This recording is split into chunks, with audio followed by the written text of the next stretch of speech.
अरे है चुन्नो मुन्नो, हमसे कंपटीशन करने न जाने कितने भोन भीटा पी के आए, जवान प्रास खा के आए और न जाने कितने अपने अम्मा का दूध पी के आए। पर बेटा अभी तक किसी के माँ के दूध में इतना प्रोटीन और विटामिन नहीं जो मुझे हरा सके। चल पीछे हट, पीछे हट। শুভদীপ মিউজিক প্রেজেন্ট মিলন বাজার থেকে।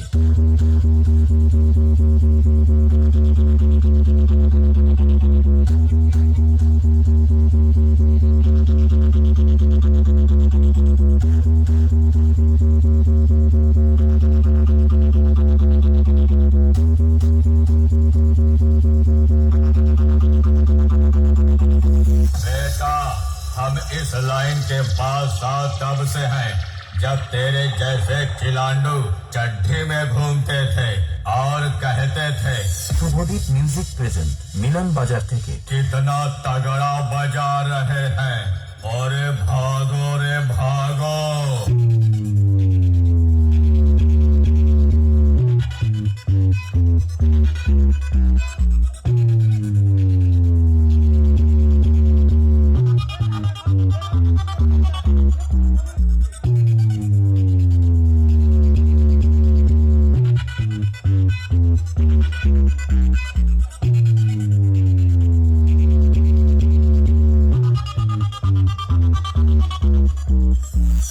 बेटवा आओ आओ, खत्म कर दी तोर सारा झमेला, फिर ते दोबारा ना आवे कौनो मेला।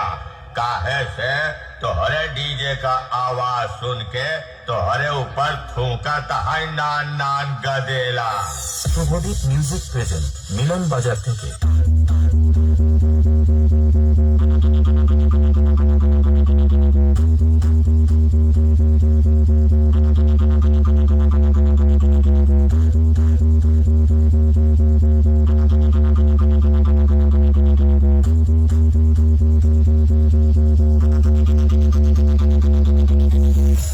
अरे है बेटवा ई चार थी मिरकुटावा लवंडा लइके भौकाल ना चापा।